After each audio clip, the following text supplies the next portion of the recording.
Hi, this is Jim. And Ralph. And we welcome you to Psychology Takeaway, the podcast where we look at new things in psychology or old things that might be relevant today and try to make them relevant to you. And to us. Hi there, Ralph. How are you today? I'm very good, Jim. How are you? I'm good. I got my CMU sweatshirt on. Fire up chips. Fire up chips, Okay. Yes, indeed, except I don't know if this is going to be a year where they fire up really well. I hope so. We hope so. Hope springs eternal. Now, today we're going to be talking about psychology and programs and careers in psychology. But a few weeks ago, Ralph, you talked to me about a podcast that you were listening to, or a YouTube that you were listening to, or somebody said, stay away from a psychology major. He did. And one of the things, that I think a lot of data is gathered from undergraduate majors in terms of employment and wages. And one of the things that he said is, if you have an undergraduate degree with a psychology major, you'll never pay in any kind of reasonable time your student loans back. Yeah, well, don't get a student loan, okay? Well, that's good advice if you can find scholarships, and surprisingly enough, there are sometimes a lot of them available. Mm-hmm. But the other thing is that a psychology major as an undergraduate is really the base of the mountain. You're not at the top of the mountain. You're not going to be a psychologist. No one's going to call you a psychologist. Yeah. But you'll have some skills. You'll have some skills, Okay. and you can use those skills as adjuncts to business, to a number of careers, which we'll talk about as we go along. But basically, to me, that advice is not necessarily good advice. Yeah, I would say it's bad advice. And, I wrote an article once called, What Can You Do with a Major in Psychology? It was a very popular one, and we can do a lot. Now, if you go down to learn more, you'll see something that I put down there that said, a long article from Psych-Chi. Yes, I saw that. Okay. I didn't get a chance to read it, but it's on my reading list. There are definitely dozens and dozens of opportunities in there for somebody with a psychology major. But we're going to talk a little bit more about a different trajectory, and that is, suppose you do have a psychology major and you want to become a psychologist. Okay. Okay. That would strike me as, a lot of people go into a psych major because they want to know more about why people do the strange things they do. But a lot of people go in saying, I want to be a professional helper of people who need therapy. Right. So I want to be a psychologist. Yeah. Most of the students in my developmental psych class want to go into psychology because they want to make a difference. They want to help people. So we're going to talk to somebody who's going to help us to explore the helping of people. This is Dr. Reid Skeel. Hi.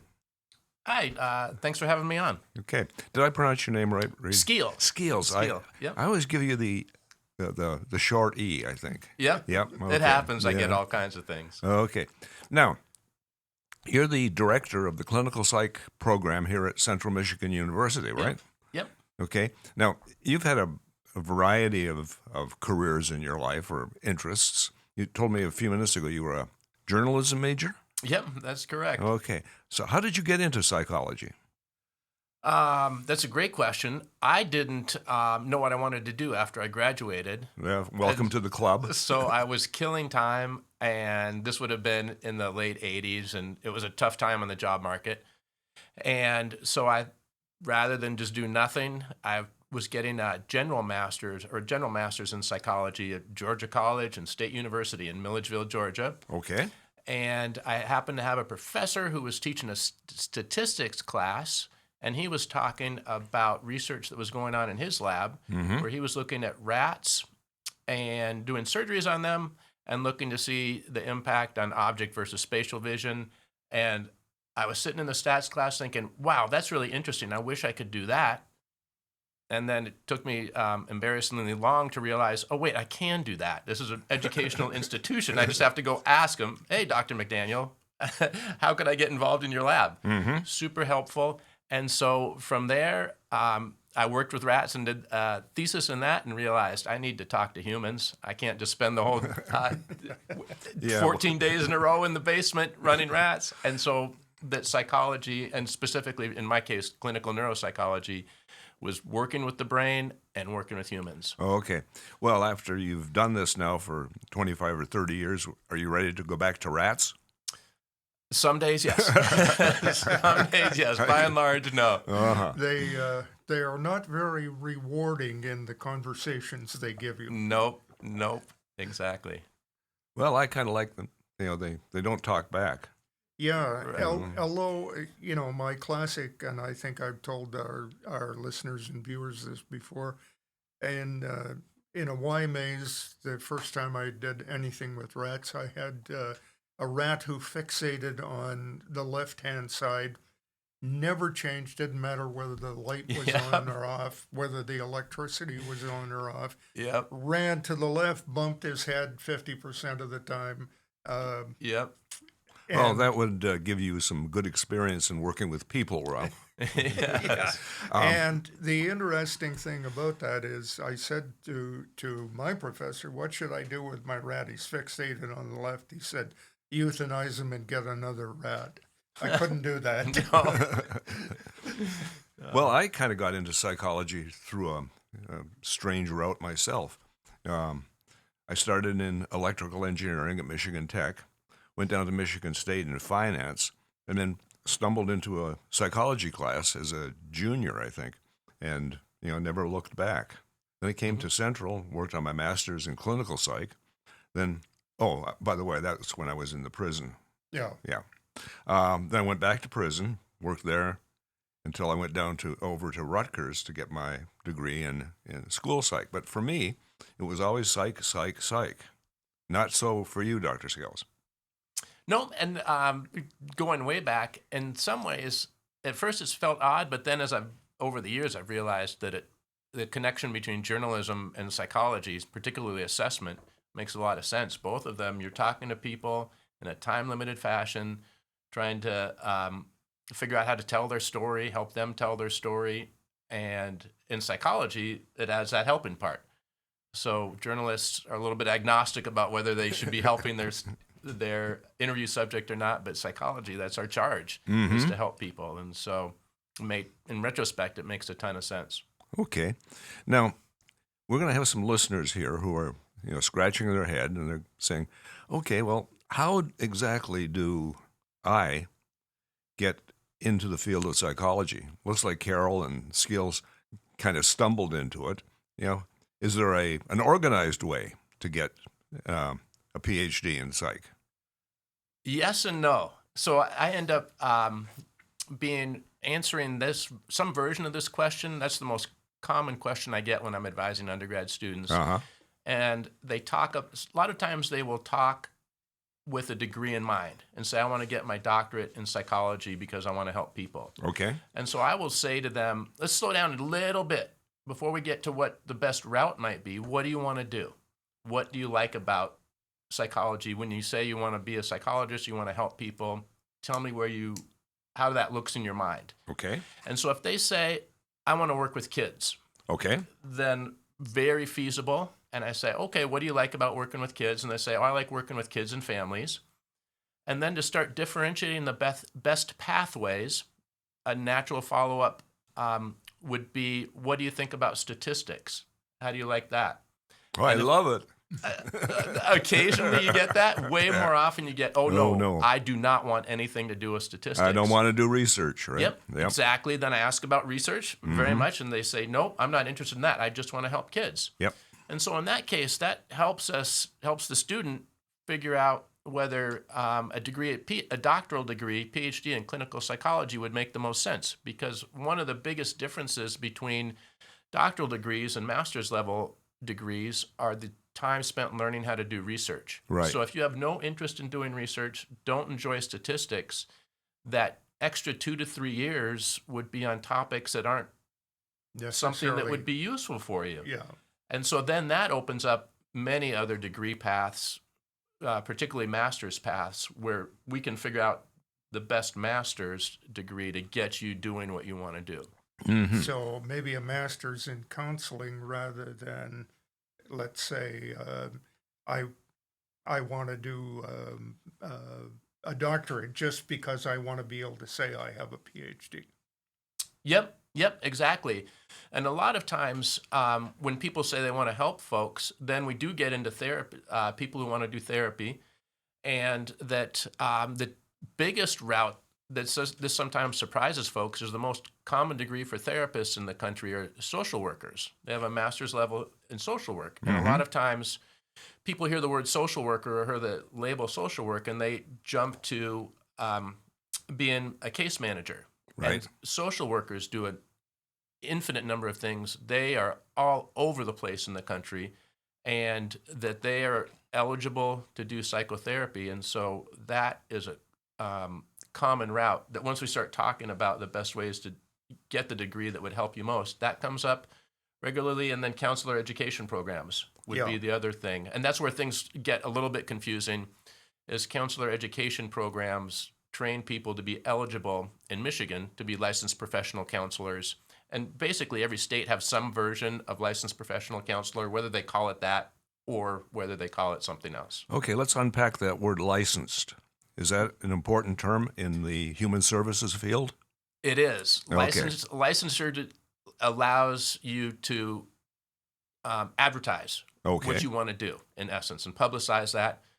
And it also allows you to get paid for it, particularly through insurance companies. And so I do touch on that a little bit with advising. Students aren't thinking about that, but I have the awareness because I've been in the field forever. And so, and that ability to bill for your services and that ability to advertise for your services is essential to being able to work in many facilities. Does this mean that you have to have your own clinic? Nope. With regard to social workers are in hospitals, regular hospitals. Uh-huh. They're in rehabilitation hospitals. They're in schools. They're in businesses. They do private practice where they're in a mall and see people outpatient therapy. They're in administrative positions in universities, and they're just everywhere. Okay. Well, you and I... Oh, go ahead, Ralph. Reid, you and I were talking before we started recording, and we talked about, as an undergrad, I might be able to say, well, I want to do some kind of work with people. I'm going to call myself a life coach, which I could do. Open a little office. Now, I'm going to have trouble billing through insurance. Right. Because I'm not a licensed counselor. Yeah. So I have to say to my patients, well, you have to pay me in cash or check or card or whatever. Yeah. But, right. you know, and if I'm good enough, maybe I can make a living. But if I'm not so good, I can go into starvation rations pretty quick. Right. So that licensure is a very important thing for the ability to make not only regular contact with people in an organized way, but to make a living.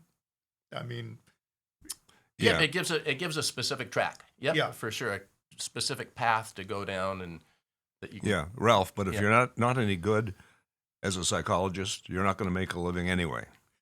Whether you have kind of having the same whether thought. you have the license this or is not. true. Yeah. Okay. Yeah. So we've got a whole panoply of directions that we can go in. What's the difference between a PsyD, Doctor of Psychology, and a PhD, Doctor of Philosophy in Psychology? Yeah. We used to have here at CMU the PsyD program. Then we went to the PhD program. So what's the difference? And is there one that's more desirable than another? not necessarily more desirable, but they will fit different people differently. And so a PhD, you're learning how during a clinical psychology PhD, you learn how to treat patients, you learn how to do assessment for things like learning disabilities or depression or anxiety or personality disorders. And on top of that, as I mentioned before, you're also doing, as it works out, spending about half your time doing research activities. And so in terms of my research interests, for instance, I look at people trying to malinger or pretend that they have ADHD in order to get a diagnosis and ways to address that. And so that's all interesting to me, but that research all pulls me away from seeing patients or seeing clients. And so a PsyD was specifically built to give people exposure to research, but they don't generate new research. They build an understanding about how to research, how consume research, how to be an educated consumer, how to provide empirically supported treatments, but not necessarily produce independent research. And so those are two historical distinctions. On a more practical level, PsyD programs are much easier to get into than PhD programs. PhD programs will admit, as a ballpark, 6 to 8 students and get 150 to well over 600 applications. Very competitive. Yep, highly competitive, exactly. And PsyD programs tend to be much less competitive to get in, where, as a ballpark, every accredited program will need to publish this data. That's how you can look it up. And that PsyD programs, you can have admission rates at up to 50% or so. And so that's the first difference. And then relatedly, the second big difference is the funding for those. People that get in doctoral PhD psychology programs that are housed in a university setting, they typically don't pay tuition. They get a tuition waiver because they're working for the university, in essence, as a graduate assistant, or they get a title for that. And as part of that, they will get a stipend that will range anywhere from $12,000 to $30,000 while they're going in school. So you can see, in discussing debt, that ameliorates the debt to a great degree. In contrast, PsyD programs, because they're larger and easier to get into, they are also able to charge tuition. And so their tuition can range from $25,000 a year to up to $50,000 a year. And so that's out of pocket. So when you think about how that multiplies over 4 years, you can see from a financial perspective, there's a dramatic difference between the two degrees. Well, as I recall, the first professional school in psychology was University of Chicago Professional School back in the 70s. And they had the PsyD. Now, how is the PsyD accepted within the psychology community? It tends to be a little bit variable. I know that I've worked with a bunch of people with PsyD degrees over the years, and lots of them are great clinicians and great practitioners. Part of that, it's a little bit self-selective, that people who enter a PsyD program have a much lower rate of completing PsyD programs. If we just think about the finances of it, if you're paying $25,000 to $40,000 a year, that's a barrier to finishing compared to PhD programs. And so that a little bit self-selects, and then there's things you need to apply for advanced training in terms of internships and postdoctoral activities. And so similarly, the best PsyD students are able to be competitive for those. And so then you end up pulling kind of the best PsyD students out of the whole pool of PsyD students. And so the people with PsyD degrees who ultimately get licensed many times do have very strong skills because they've kind of come through a little bit more difficult pipeline. Okay, I got a question for you. Still in the financial area. When I went to Rutgers, I had a full NIMH fellowship, full ride. So are those around anymore with the cuts in federal funding and things? That's a very good question. Yes, they're still around. There are some programs, larger programs, that have chosen not to admit incoming students this year, incoming classes. And This year, you said. this year, yep. Okay. And a lot of that because if you think about a bigger program with, well, if you think on a university basis where there's hundreds of researchers, universities can pretty accurately predict percentage-wise what grant funding will come in, and then they can apply that grant funding to how many students they can Okay. support based on that grant So funding. if they get $12 billion taken out from underneath them, it's going to be an ouch. Yep, and or even more ouch is the uncertainty about what might be pulled out and what might not be pulled out. Right. And so just like businesses talk about uncertainty being difficult to plan for, universities find uncertainty difficult to plan for. And so some programs are not admitting students this year, but the majority are. And if students admitted into a PhD program, they will be told when they're admitted what kind of financial offer they have, and so they can look at that. And typically, PhD programs do offer funding, some sort of funding, and tuition remission for that the Okay. full time they're in the program. Now, you mentioned earlier, somebody might want to work with kids. Let's take a look at the populations that people can work with. Now, you say that you're interested in neuropsych, and part of what you were doing at the clinic in town here was supervising neuropsychologists who were Yep. looking at aging, right? The aging Yep. brain? Yep. Okay, is this it would seem that this is a growth industry. Yeah, people are getting older. Yep. I was just talking with some folks last night. It is a growth industry, and for whatever reason, that Mid Michigan doesn't is losing neuropsychologists left and right as people are aging out, and then I think part of it is we're a little bit of a rural area, and people are looking for more urban environments to live in. Young people. Oh, okay. Well, let's look at that one. Ralph and I have talked about mental health in Michigan. If you draw a line, I think, maybe across Lansing, south, we've got lots of mental health professionals, right? You go above that line, not so much. No, not at all. So if you're in Newberry, Michigan, are you going to find a psychologist? Probably. Yes. I'm just hesitating because these days with online providers as well, that is a whole other issue that makes it challenging to find people that will be able to help you get better. Okay. So if I'm in Newberry or Sault Ste. Marie, I might be able to hook up with a therapist in Ann Arbor, right? Yep. Okay. Yep, that's possible these days. Yeah. So that would be another skill I didn't get taught in my doctoral program. How about you? How about you started out in journalism, but do our new psychologists have these kind of, I don't know, what you call them, media skills?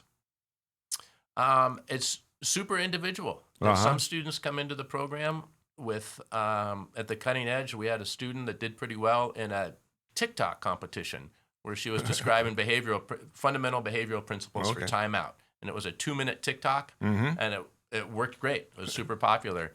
Other students, I'm always surprised. They typically know more about technology than me, but not always. Just it's individual. That can be individual differences. Yeah. Well, you and I worked in a clinic together, and we had a program called Doxy Me. Remember that? Doxy Me? That's the video program. Oh, yes. Yeah.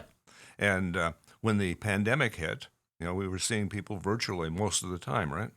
Yep, that had a big transformation on the field. Yeah. No, we tend to use today the term digital native for people who were born in 2005, 2006. So they've always grown up. They come into university at 18 or 20, and they've always had smartphones and computers on their desk and so on. And some of them, as you say, are really with it. But some of them, they know how to do a Google search. But from the perspective of somebody who's taught a lot of students how to quickly scan a research paper and extract from it the valuable information and look at the supporting statistics and understand them, Hmm. a lot of them are still pretty shaky on that.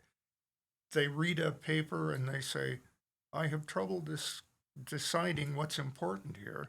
Hmm. And then I look at the 2 pages of statistics and I say, I don't understand this. Hmm. Now, I talked to a statistician at one point who said, your bachelor's statistics course, you will understand when you take your master's statistics course. And your doctoral statistics will teach you what your master's was Right. trying to teach you. So Yep. I think there's a certain amount of growth in understanding the whole statistical analysis quickly. Yeah.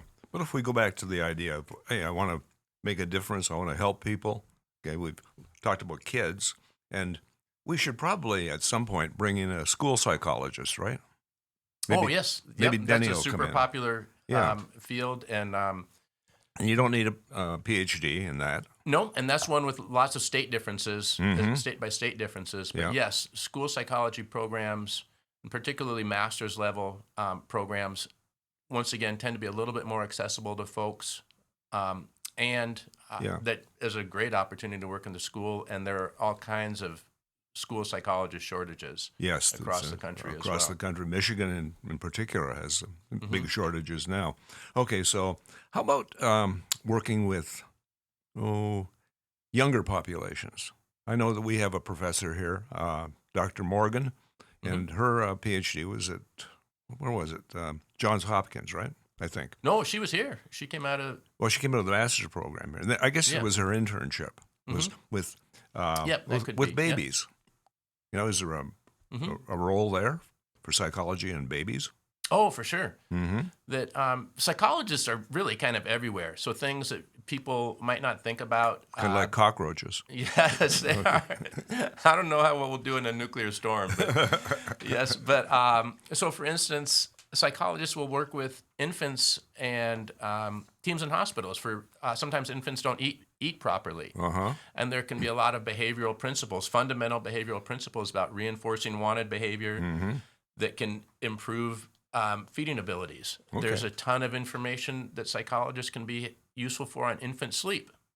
And so there can be obviously more mainstream that many times it can be quite stressful for a family to have a newborn. And so people can experience depression, anxiety, marital difficulties, and psychologists are So they're not just working with well-qualified the to do that. kid, they're working with the entire family. Right. Okay. So let's move up a little bit more. How about working with adolescents? Is that a growth industry too? Yep, I think adolescents are always going to have troubles. It's kind of built into the system. But yes, psychologists, and I should say, and also all kinds of counselors, marriage and family therapists, licensed professional counselors, social workers, all are working with families and adolescents as well. Okay. Now let's move it into another field. How about the field of, I don't know, business? Mhm. Can psychologists help here?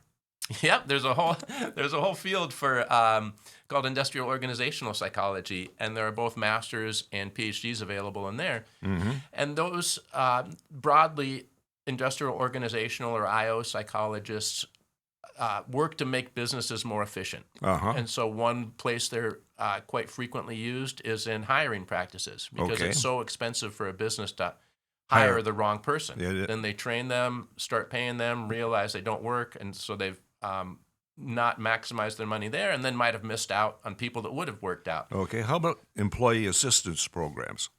Yep, there's definitely psychologists and counselors there as well because Mhm. businesses recognize that employees that are distracted by mental health issues, family issues, parenting issues aren't as productive. Substance abuse issues. Substance abuse, yep, Mhm. huge one. Substance abuse issues, and having a support system for that can help make for a much more successful workplace. Okay. What about transitioning out of business? Retirement. Yep, yep. There's Okay. people that starts getting into more research. We had a faculty member here who retired well, that's Dr. probably, Beer? yep, probably Okay. about 5 years ago now, I'm guessing. But that was one of his big research areas about who thrives in retirement and who struggles in Yeah. retirement. And that tends to be a little bit of a bimodal distribution. Some Well- folks thrive, Mm-hmm. and Yeah. retirement's the best thing that ever happened to me. Other folks are many times they will go back to work Yeah. after just a few months into their retirement because they Well, haven't figured it out. That's Here's I a- understand that one. Yes. Here's a really strange story. There were 21 of us who retired from my university at the same time. They threw a huge party on Thursday night. We were all retired on Friday, left the university. Monday, I went into a local fishing and hunting shop and said to the proprietors there, Jane, help me out. I need a job." retired on Friday. I got to find something to do. I'm She already getting buggy around the house. yeah. Yeah. And Yeah. so she said, okay, we can give you a job here. So I worked there for a year, and then I came down to Central and taught here for 3 years. But Right. that's a whole different story. But, one of the things about it is when we look at retirement, and then we go back to saying, okay, well, let's talk about adolescence. One of the things that's happening in the U.S. now is we're having, as a nation, fewer and fewer children. Mhm. So there are going to be, in 20 years, fewer adolescents, or in 15 years. Mhm. But there's going to be more retirees. Mm-hmm. So, Well, we want to train our psychologists to be flexible. Yeah. I started out in corrections, moved to school psychology. Now I'm working with people like you, Ralph, gerontology. yeah. And the thing about, being a psychologist is if you're not careful, you might end up being a podcaster. Fate worse than death. Speaking of death, okay, we've gone from neonatal units for kids to schools to retirement. What about this whole area of death and dying? Do psychologists dabble in this one also? Yeah, they do. And there's a fair amount of research into bereavement, and that's always an odd one to me because psychologists do like quantifying things, putting numbers on things for better or for worse. And so one of the things that the diagnosis or is associated with problematic bereavement is a 6-month to 12-month time Yeah. limit. And if you Go go beyond that, then that starts getting a bit yeah. arbitrary in some I saw a new degrees. diagnosis called not chronic bereavement, but extra long. Right. Yeah. Right. And people have been trying to, a lot of that is psychologists want to come up with standardized ways to classify folks because when you do that, it makes it much easier to study. If you have a specific set of people that have this diagnosis and a specific set of people that have this diagnosis, then you can compare outcomes quite easily. But that's a little bit reductive, meaning you're turning complicated behaviors into groups. And so there's a balance between trying to treat the individual and thinking about how an individual might process something versus looking at group data and saying this is on average how people grieve. So if somebody is still grieving after 14 months, they're not going to be diagnosed as having prolonged grief disorder. No, a big It's individual differences, right? it is individual differences, and because there's so many changing the topic a little bit, but it ties into that same notion. What's problematic phone use? That's a hot topic these days. People are always on their phones. And that comes a little bit out of the addictions literature. What's problematic substance use? And one of the really common ways to define all of those, including bereavement, social media use, substance abuse, is how interfering is it for the person?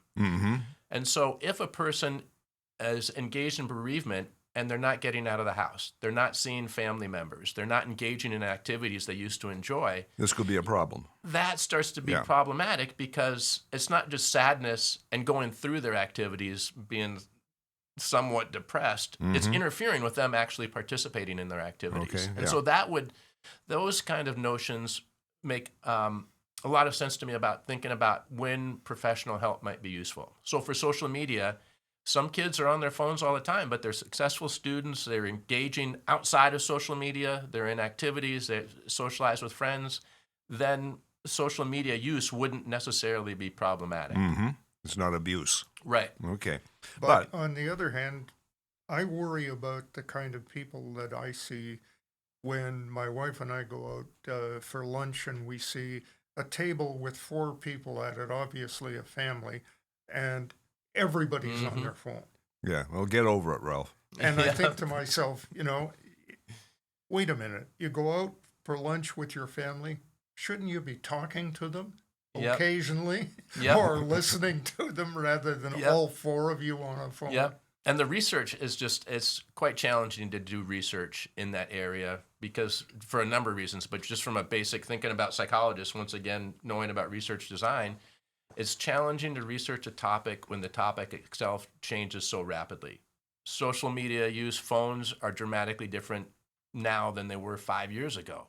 So information that would have been useful 5 years ago may or may not be useful. Here's my phone.